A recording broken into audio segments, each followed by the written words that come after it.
Time now for our podcast and video cast with Eagle head football coach Beau Baldwin, brought to you by Cheney Federal Credit Union, serving their members' financial needs since 1951. Boy, Coach, that was a heck of a ball game on Saturday. You guys were just a little bit short. Yeah, we were. But for me, the older I get, the more I don't, especially early in the year, get caught up in looking at end result. I think sometimes it's a cliche to say, well, it's all about the win or this or that. I don't think that necessarily, bodes for you always going forward. So you have to look at it play by play, what happened in the game, different things you need to work on, whether we would have, won that game by 1 point or lost by 7 like we did. Yeah, there's a number of plays that could have been the difference. I think sometimes we focus too much on one particular play when there's a number of plays through the game. But, yeah, for our guys to be down 21-0 and carry the attitude and the approach that they did from that point forward to take a lead in the third quarter, that to me says a lot. But we got to, it has to still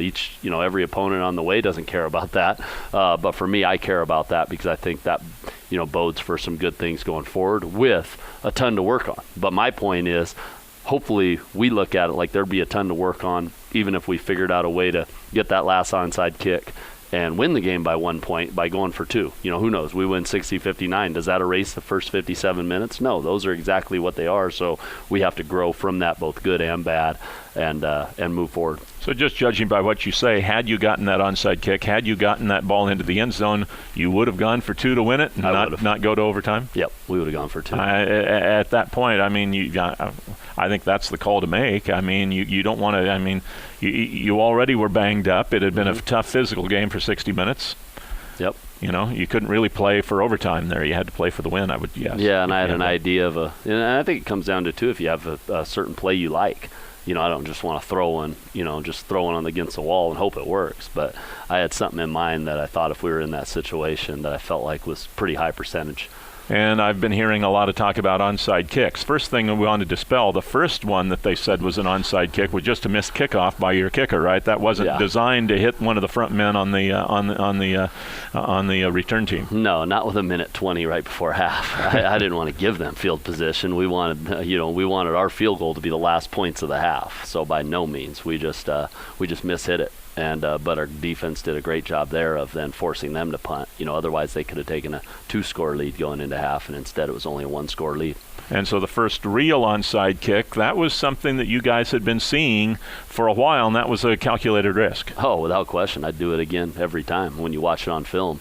They had one guy that made a good play on it. That ball a lot of times at practice will take a little bit of a hop up somewhere during that, and it never did. It just kind of stayed on the ground. And even with all that, Tally was still, even with that ball scooting on the ground instead of taking a hop. I think, in a strange way with how that played out, that same kick, I think we get that more than 50-50. That ball just stayed on the ground the whole time. And, that's part of it, though. You have to take those shots, steal a possession, especially in a game like that felt the way it did. Explain what they were doing for the folks so that they understand, why you did what you did. On the onside kick, what they were doing that you were seeing. Yeah, we were in a spot where, their left tackle on the front line was starting to leave a little early. So as he starts to leave and his momentum starts going backwards, it's tough sometimes for him to put his foot back in the ground and get back and get on it. And even with that being said, if that ball takes a little bit, a lot of times those balls will hit that third hop and bounce up. That one just never did, and that's football. That's why it's a goofy-shaped ball, and you don't always know how it's going to bounce. But when it does take that bounce, if that takes that bounce up a little bit, I think that gives you couple more steps as a cover team, and all of a sudden you're kind of blowing that up, and we would really have essentially 3 or 4 bodies in one spot to their one body, and we felt like it was a calculated risk. Also, when a team's performing well offensively, it's one of those situations. Okay, let's say we kick it deep and they got to go 70 yards, or we give this thing a shot and they got to go 45 yards. Is it really that much of a difference if they're moving the ball very effectively? And at that point, that also makes it, a calculated risk as well. So yeah, I'd do it again every time, and who knows if we get that thing, maybe the rest of the game plays out differently.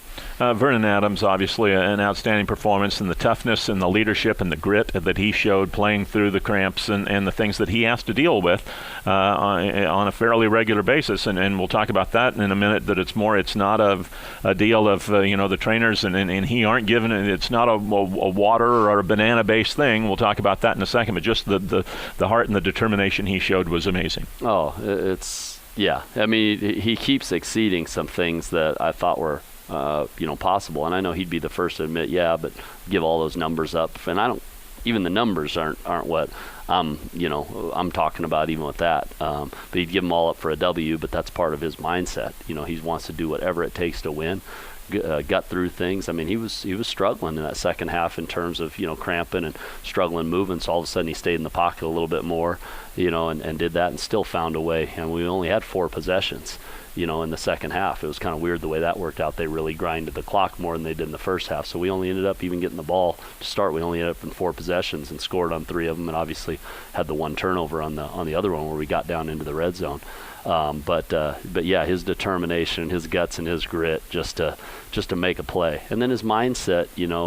That's what's impressive too. After the game, I mean, his mindset, even in that ball game, even with all that, his mindset is to, immediately go to things he might have been able to do a little bit better. Mm-hmm. And that to me is an amazing leadership quality. And that's the thing that's the area where I've just seen so much growth, and it's fun to be a part of. Now, his situation, his sickle cell trait is what he has, and that I'm not a doctor, and you aren't either, but it leads itself to dehydration, correct? Yes, it does, and it's a tough deal. I mean, he's drinking coconut milk all week, in the little water bottles. I mean, I even accidentally thought it was a water bottle one day out of practice, and it was awful. So he's drinking coconut milk all the time, doing things during the week, meeting, talking with the trainers, and he's done the IV deal, especially when we've played at altitude even before the games. He's done the IV deal at halftime, did it against Sam Houston, did it against last year against Oregon State and missed the first series of the second half. He felt pretty good there in the first half, so it kind of caught him by surprise in the second half. As he, deep down, he doesn't like to do the IV deal. He just doesn't. And, but we'll talk more going forward about what the best ways we can attack this. And some of it's out of our control. I mean, we do the things with magnesium. Magnesium's a big deal, and with the coconut, milk and the different things during the week. But sometimes when you do have that condition, you're just more susceptible to it, especially, and not that was altitude, but definitely when we get to altitude situations. Let's talk about the defense. You're not going to have to face an offense that can just grind it on you the way these guys can. I mean, this is a Pac-12 offense, the 320-plus pound offensive line. They've got big running backs, and they rotate them around, big quarterback. How difficult was that test for the defense? It was tough. It was, and we knew it would be a challenge. We knew, you add that quarterback to the mix. I mean, he's a running back with the ball in his hands. He really is. I mean, that's what he is, and that's the way a lot of college offenses are going. And I can see them, having the ability to score some points on a lot of people. I'd just with that threat, and because he'll get better throwing the ball too as he does it more. And they get in their system, speed at receiver. And you're right, a plethora of backs, including a linebacker who can come in and do that. Yep. I mean, it's amazing, what they have. So, but, our guys and us as a team, we're going to look at that, though, and still find ways to be better, to be opportunistic.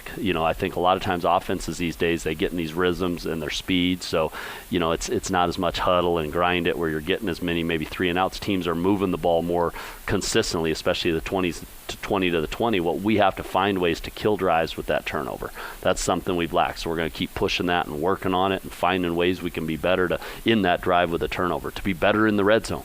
That's an area. Those to me are the opportunistic areas on defense. Now you're going to see, to me, the best defenses in the country.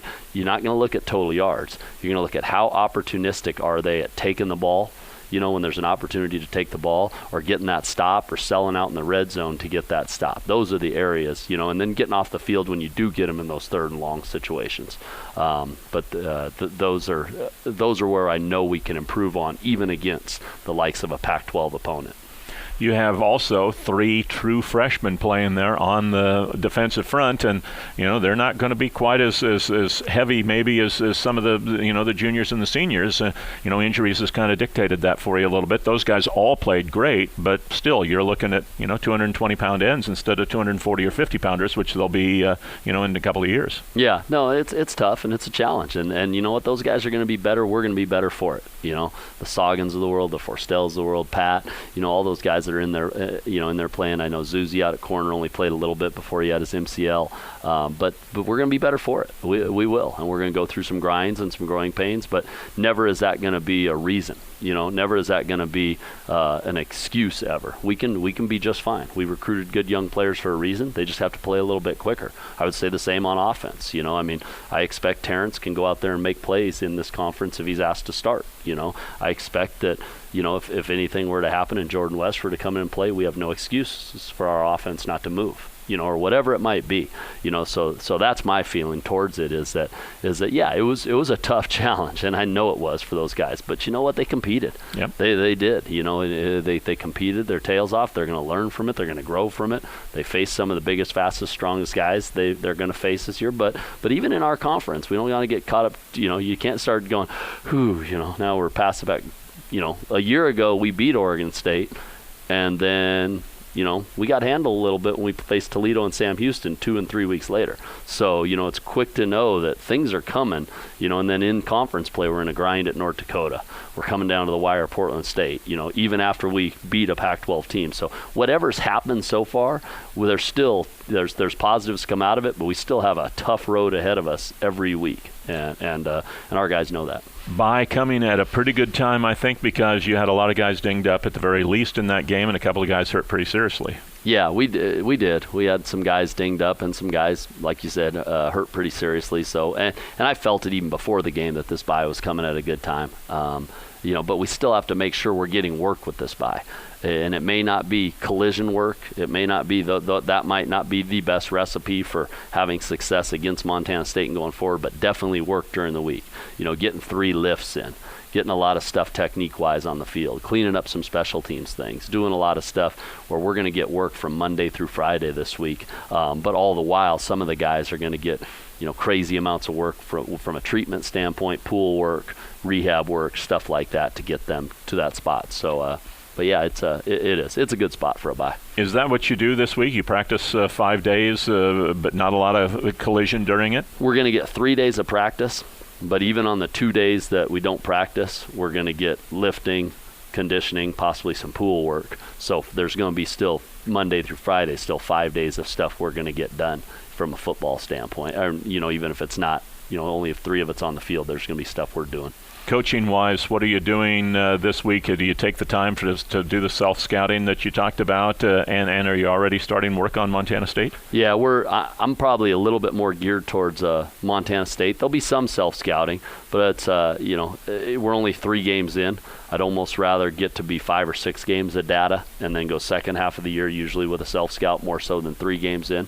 But we're evaluating ourselves game by game anyway at this point, and we're definitely doing that coming off this game and things we need to improve on. But we'll spend a little bit more time truly gearing up for Montana State and what they're going to bring to the table, and at least we'll have already 2 films on them to look at this year's squad and start to get into that game plan and what they're going to bring. Recruiting wise, you get guys out on the road this weekend? We do. They some of them went over early on Thursday and were able to be over there last week. Some of them. A number of them will be back out between today, tomorrow, Wednesday, Thursday, getting out for a couple days here or there, 4 days here, seeing some games. So yes, we will fully take advantage of this week from a recruiting standpoint, especially locally, especially in Washington, Oregon, Idaho. We won't have a podcast video cast with Coach next week because of the bye, but we'll be back in 2 weeks with head coach Beau Baldwin. Thanks for the time. Thanks for coming in. Appreciate it, Larry. Thank you. You betcha. Head coach Beau Baldwin with us. Our podcast and video cast brought to you by Cheney Federal Credit Union.